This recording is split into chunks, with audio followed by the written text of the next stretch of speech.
All right, good evening, everyone. I would like to call to order the Elk Grove City Council regular meeting. Today is Wednesday, November 23rd, 2022. It is 6:07 p.m. Clerk. Thank you, Mayor. This meeting of the Elk Grove City Council will be replayed on Metro Cable Channel 14 on Friday, November 25th at 1 p.m. and Sunday, November 27th at 6 p.m. It is being closed captioned. Will be webcast at sacmetrocable.tv. City Council meeting videos are also archived on the city's website at elkgrovecity.org. For members of the participating audience who may have personal electronic devices, ladies, please place them on silent mode during the meeting or on mute when you are not speaking. The Elk Grove City Council welcomes, appreciates, and encourages participation in the City Council meeting. City Council requests that you limit your presentation to 3 minutes per person so that all present will have time to participate. City Council reserves the right to reasonably limit the total time for public comment on any particular noticed agenda item as it may deem necessary. If you wish to address the council during the meeting, please complete a blue speaker card and you can provide it to myself, City Clerk Jason Lindgren, prior to consideration of the agenda item. On the agenda this evening, it is structured as a regular meeting, but it is really for a specific purpose. What you will see is as we move through items of the agenda, we just won't have items for that night, and we'll clarify where we don't have those items. With that, I will move to the roll call, and we'll start the roll call with Councilmember Wynn. Here. Councilmember Spies. Present. Councilmember Hume is absent. Vice Mayor Suen. Here. And Mayor Singh Allen. Here. All right, thank you. At this time is our Pledge of Allegiance. I'd like to invite Councilmember Wynn to lead us. I pledge allegiance to the flag of the United States of America and to the republic for which it stands, one nation, under God, indivisible, with liberty and justice for all. Thank you. We'll observe a brief moment of silence, please.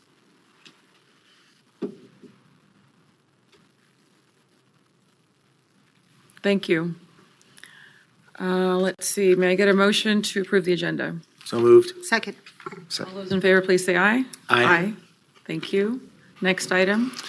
Under Section 3, there are no closed session items on the regular agenda, which will take us on to Section 4. And for Section 4, there are no presentation items on the regular agenda. That'll take us to Section 5, general public comment. Open up the floor a little bit, but Mayor, what we have is we do have a sign up, but it is for the specific item of Yes. 9.1. So. I apologize, Vice Mayor. Madam Mayor. I wanted to ask if, because we have this meeting, can we close this meeting in the name of Teresa? Paul Thompson? Paul. Paul Thompson. Okay, yes. Yeah, and Teresa. And is Teresa fine. Yeah, Rodriguez. be great. I'll add Yeah. Paul to that. Yes, thank you.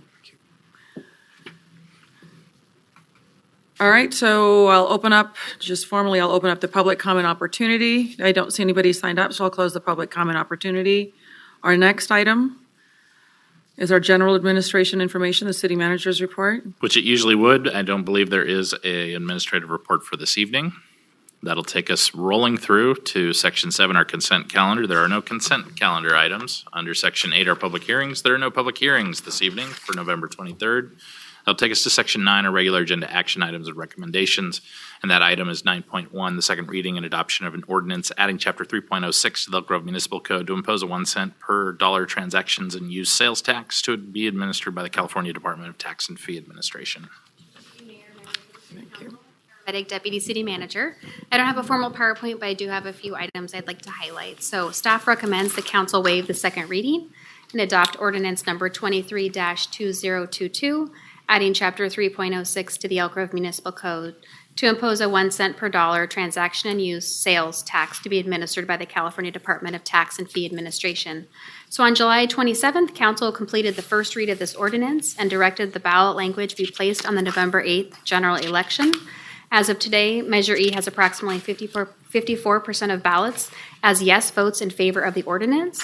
These results are not finalized or certified, and there are still approximately 89,000 ballots left to process. Tonight's action is merely a procedural step towards adoption of the ordinance. Staff does need to return to certify the election results at a future special council date in early December, when the city has received final election results from the Sacramento County Voter Registration and Elections Department. So that concludes my presentation. I'm available for any questions. Thank you, Ms. Reddick. At this time, I'll open up the public comment opportunity and call up our only speaker, Ms. Lynn Wheat.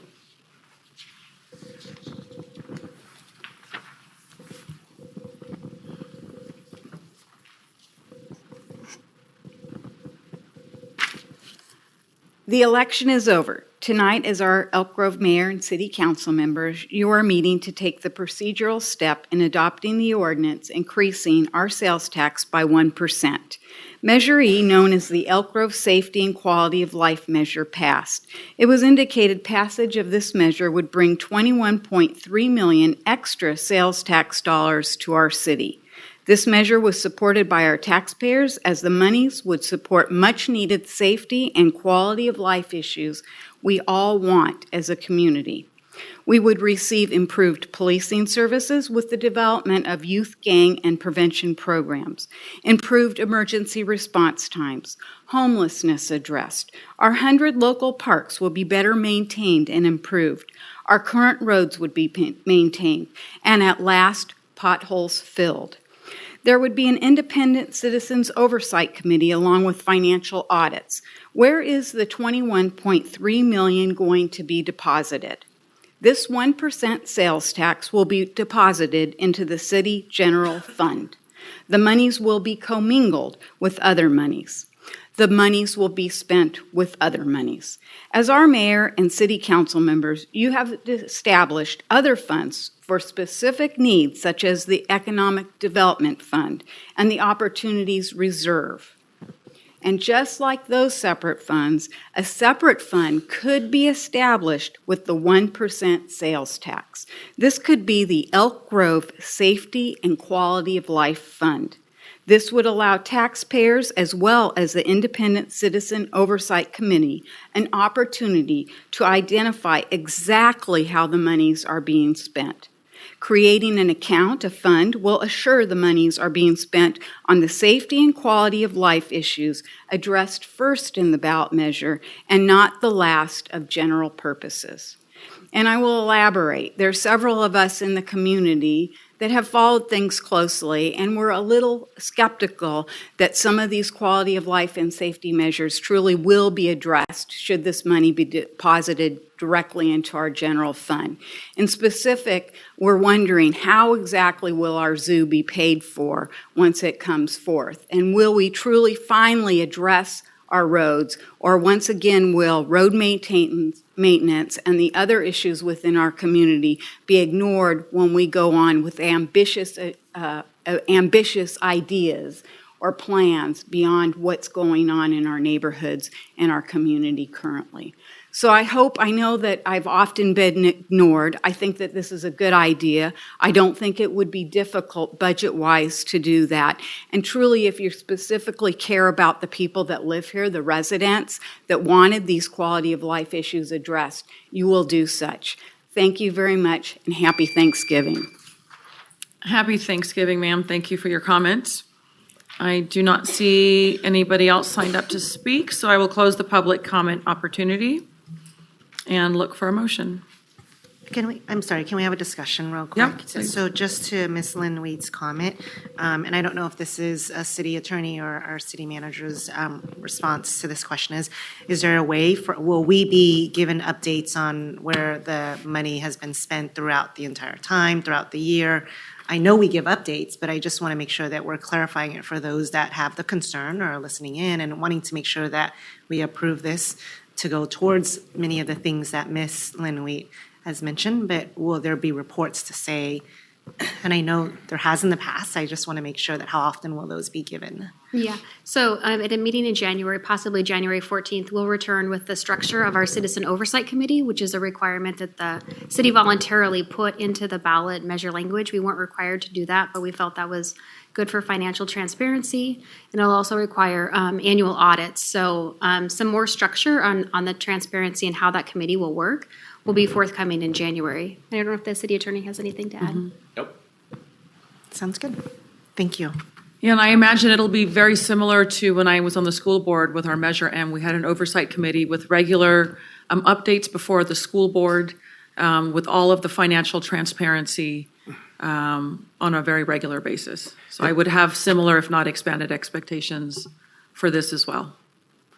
Mayor? Please. If I could add, yeah, and I was saving this for, if things are finalized the way they appear to be going in January, as was indicated, but I'll just mention now, maybe my thought was some sort of type of waterfall agreement where we address, whether it's pension liabilities, set aside for, now there's a requirement for fair share of affordable housing based on that county measure, so we can allocate towards that, road maintenance as was discussed. And anyway, those sets of priorities, so it's kind of, it's laid out and it could be then implemented by the committee going forward. So I'll bring it up again when we talk about it in January. Yeah, I definitely look forward to a robust discussion on this to make sure that our community is well informed, well aware of the process, and kept in the loop along the way. Yeah, I will just mention that in January and February, we're planning on doing some community engagement outreach on Measure E, because we know a lot of the priority areas from the polling. And so I think that we know we need to focus in on those areas. So like the top priority is reducing crime. What does that mean to people? And what does that look like for them? So it's a tangible result. So in January and February, we'll do a lot of community outreach. And then the structure of the committee will come back in January with that as well for discussion. Very good. Looking forward to that. All right, I will look for a motion here. So, second. All those in favor, please say aye. Aye. Aye. All right, next item. Anybody have any comments, reports that you'd like to share? Just happy Thanksgiving. Happy Thanksgiving. Happy Thanksgiving. And tonight, before I adjourn, I do want to adjourn in the memory of two special people. If you want to talk a little bit about Paul, and then I'll talk about Teresa. Yeah, thank you, Mayor. So Nancy Bowie Thompson is one of the SMUD directors, represents part of Elk Grove. So her husband had a tragic accident, very young, 52, and healthy individual, and just a tragic biking accident can happen to any of us any given time. And so he was a huge Sac State fan, and they dedicated made a tribute to him at halftime at the UC Davis Sac State football game. So it's just all of us thankful for our families, and our heart goes out to Nancy at this time. I think he's also an educator is it the San Juan Unified School District? Yeah, Very Miraloma well High loved. School. Yeah, Very well loved in that AP district. history and, teacher, yeah. IB in the IB program. Thank you. And then also, Elk Grove community lost someone near and dear to so many of us. Miss Teresa Rodriguez unfortunately passed away in her sleep. And she did so much for our community, was involved in so many charities and nonprofits, and definitely leaving a big hole in our community. So we send the family, unfortunately, her mom passed away just days prior. So just a real tragedy. So we send our well wishes and our condolences to both families, and may both of their memories be a blessing.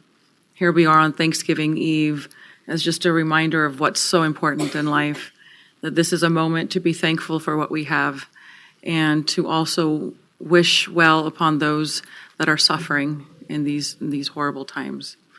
So we'll adjourn in both of their memories. Happy Thanksgiving, everybody. God bless.